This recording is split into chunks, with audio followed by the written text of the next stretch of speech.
Hello friends, I am Harish Demla from accurate fortune astrology. दोस्तों, आज हम एक बड़ी इंपॉर्टेंट डिस्कशन करने वाले हैं। आपको ये बताने वाले हैं कि प्रॉपर्टी का सुख, मकान का सुख आपको कितना मिलेगा और कौन कौन से ऐसे रिस्पॉन्सिबल प्लैनेट्स हैं जो आपको प्रॉपर्टी देने में सक्षम है या प्रॉपर्टी का सुख देने में सक्षम है। हर आदमी की ये इच्छा रहती है, एंजाइटी रहती है ये जानने की कि क्या वो अपना मकान बनाएगा, क्या उसको इनहेरिटेंस में अच्छी प्रॉपर्टीज मिलेंगी। तो ये योग देखने के लिए हम आपको छोटी सी टिप्स देंगे। अगर आप चार्ट में ये देख लें तो आपको डेफिनेटली एक आइडिया हो जाएगा कि आपकी लाइफ में इस दशा में प्रॉपर्टीज बनने का योग है। देखिए दोस्तों, सबसे पहली बात यह है, आपने अपने फोर्थ हाउस की कंडीशन देखनी है। अगर फोर्थ हाउस में कोई अच्छे प्लैनेट्स हैं, यानी कि लगन का स्वामी आ जाए, गुरु आ जाए योग कारक प्लैनेट बन के, और शुक्र आ जाए, चंद्र आ जाए, तो ये यूं समझो ये अच्छी प्लेसमेंट है। अब ये जो प्लैनेट हैं, ये शुक्र को चौथे घर में दिशा बल मिलता है। मून का काल पुरुष कुंडली में अपना ही घर है। गुरु यहां काल पुरुष कुंडली में एग्जॉल्ट हो जाता है। तो ये प्लैनेट्स बहुत ही उम्दा है। यहां सूर्य भी अगर बैठा हो तब भी आपकी एक विशाल प्रॉपर्टी बन सकती है। लेकिन मंगल की अवस्था देखना बहुत जरूरी है। मंगल अपने साइन में हो, एग्जॉल्टेड साइन में हो, मित्र साइन में हो, यानी कि गुरु के साइन में हो सकता है, चंद्र के साइन में हो सकता है, सूर्य के साइन में हो सकता है, अपने साइन में हो सकता है। ये सारे मित्र ही हैं मंगल के। और जिस नक्षत्र में मंगल बैठा हुआ है उस नक्षत्र का लॉर्ड भी सही प्लेस्ड हो। एक तो मंगल अच्छे घर में होना चाहिए, दूसरा मंगल जिस नक्षत्र में बैठा हुआ है उस नक्षत्र का लॉर्ड भी उसका 8वें या 12वें घर में नहीं होना चाहिए। छठे घर में फिर भी चलेगा। छठे घर में बस इतना है कि आपको डेट वगैरह लेना पड़ेगा प्रॉपर्टी लेने के लिए। चौथे घर की कंडीशन अच्छी है, ऑस्पिशियस प्लैनेट है, जिस नक्षत्र में बैठा हुआ है उस नक्षत्र का लॉर्ड भी अच्छा प्लेस्ड है और मंगल भी वेल प्लेस्ड है, और जिस नक्षत्र में बैठा हुआ उसका नक्षत्र भी वेल प्लेस्ड है। तो आप ये समझ लो कि आपकी मिडिल एज से पहले पहले अच्छी प्रॉपर्टीज बन जाएगी। अगर आपकी फोर्थ हाउस की कंडीशन बहुत अच्छी है, यानी कि कोई भी प्लैनेट योग कारक होकर एग्जॉल्टेड साइन में बैठा है और मंगल भी बहुत अच्छा है, तो आपकी एक से ज्यादा प्रॉपर्टीज बनने की आशा रहेगी। अगर आपका दूसरा घर पावरफुल है, कोई भी एग्जॉल्टेड प्लैनेट, यानी कि चंद्र अपनी राशि में है या एग्जॉल्टेशन में है, सूर्य अपनी राशि में है एग्जॉल्टेशन में है, गुरु अपनी राशि में है एग्जॉल्टेशन में है, सेकेंड हाउस की अब हम बात कर रहे हैं, मंगल अपनी राशि में है एग्जॉल्टेशन में है, तो आपके पेरेंट्स के पास काफी प्रॉपर्टीज होंगी। दे वुड बी रिच, और वहां से भी आपको प्रॉपर्टी मिलने के योग बनते हैं। उसमें आप 8th हाउस की प्लेसमेंट जरूर देख लीजिए। 8th हाउस में कौन सा प्लैनेट है, क्या वो कनेक्ट कर रहा है सेकंड हाउस से, या नहीं भी कर रहा तो वो बहुत ही ज्यादा ऑब्स्टेकल्स देने वाले प्लैनेट्स तो नहीं है, क्योंकि 8th हाउस के प्लैनेट की दृष्टि वहीं पड़ती है।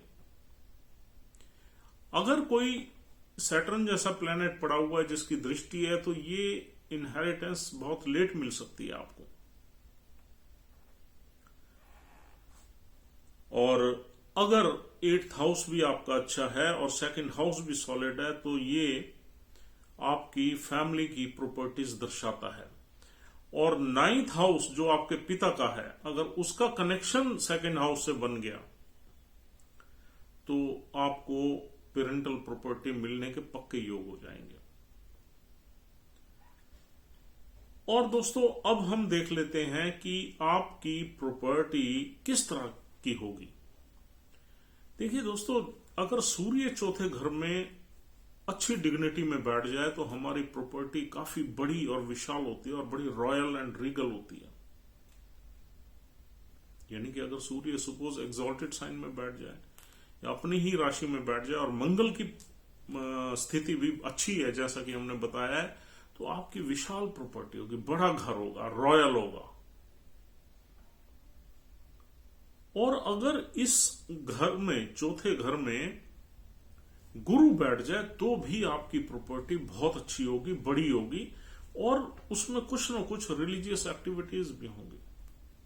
हो सकता है एक साइड में टेंपल बना हो और अच्छे संस्कार रहेंगे।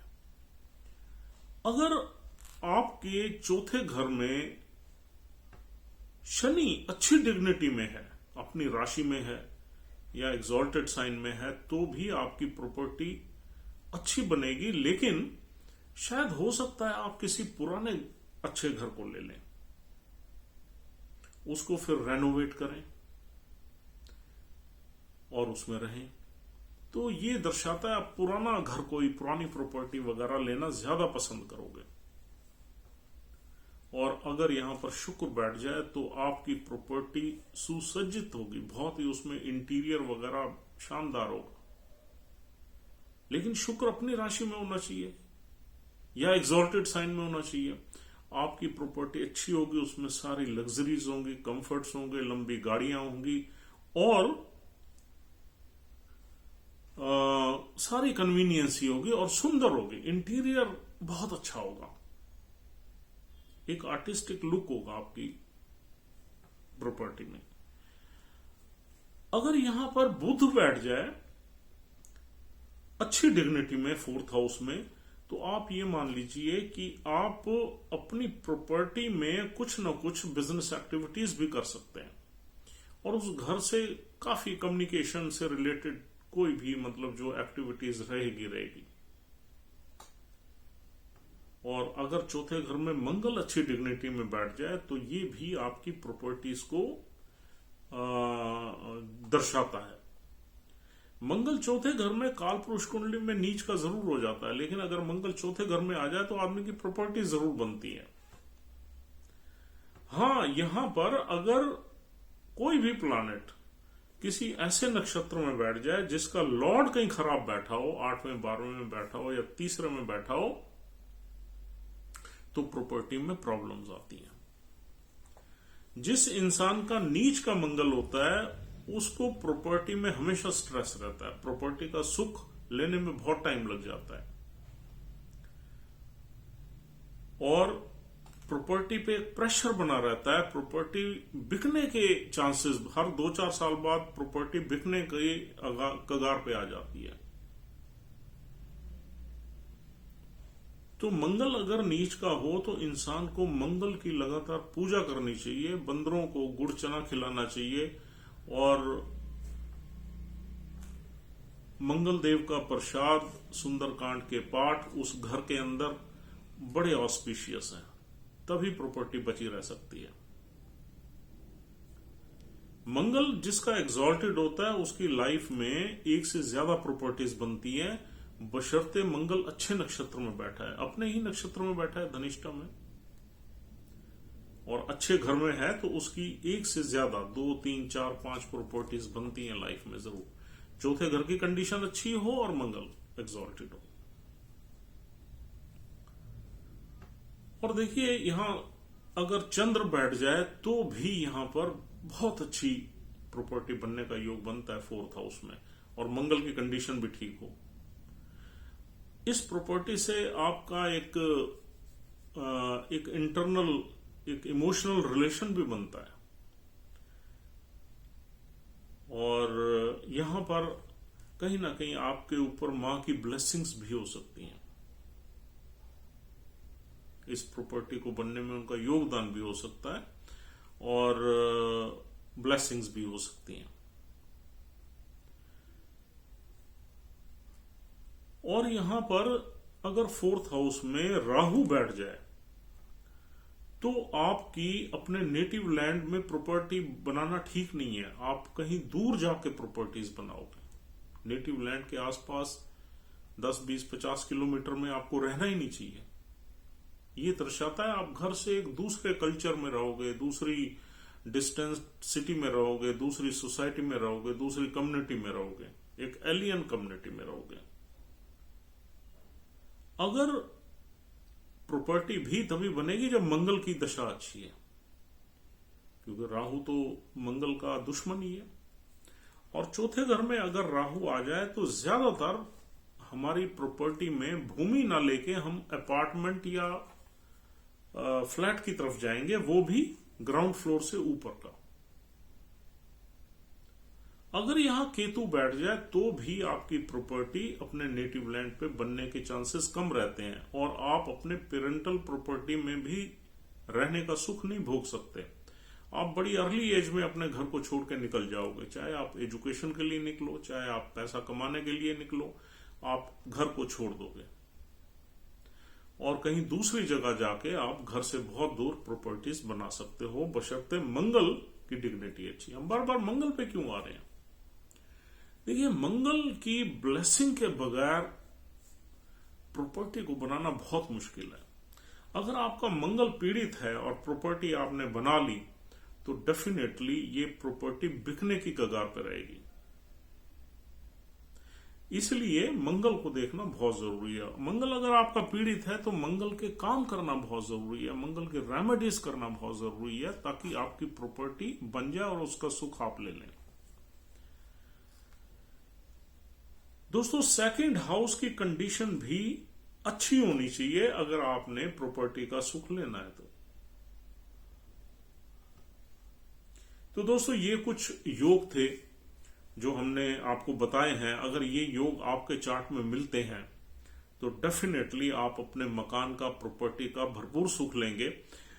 एक चीज और इसमें रह गई है कि अगर चौथे घर में आपका कोई भी प्लैनेट नहीं है और चौथे घर की बजाय 10वें घर में प्लैनेट्स अच्छी डिग्निटी में है, तो भी आपके प्रॉपर्टी बनने के बहुत अच्छे योग है। जैसे मान लिया चौथे घर में कोई प्लैनेट ही नहीं है लेकिन 10वें घर में है, चाहे वो चंद्र है, चाहे वो मंगल है, चाहे वो कोई भी प्लैनेट है, लेकिन अगर वो 10वें घर में अच्छी डिग्निटी में है और मंगल की पोजीशन भी ठीक है, तो भी आपके प्रॉपर्टी बनने के इक्वल चांसेस हैं, क्योंकि 10वें घर में बैठा हुआ प्लैनेट चौथे घर को देखता है। हाँ, इसमें नीच की दृष्टि नहीं होनी चाहिए, चौथे घर पे नीच की दृष्टि नहीं होनी चाहिए, ये आपने ध्यान रखना है। तो 10वें घर में बैठे हुए प्लैनेट्स भी हमें प्रॉपर्टी बनने में सपोर्ट करते हैं बाय देयर आस्पेक्ट्स, लेकिन वो योग उतनी अच्छा नहीं है जितनी चौथे घर में बैठा हुआ प्लैनेट शुभ है जो योग बनाता है। लेकिन मंगल की ब्लेसिंग्स, मंगल की कंडीशन, मंगल की प्लेसमेंट, मंगल किस नक्षत्र में बैठा है, ये चीजें देखना बहुत जरूरी है। तो दोस्तों, ये सारी प्रोबेबिलिटीज हमने आपको बताई हैं जो आपको क्लियरली इंडिकेट कर लेंगी कि आप प्रॉपर्टी का सुख भोगेंगे।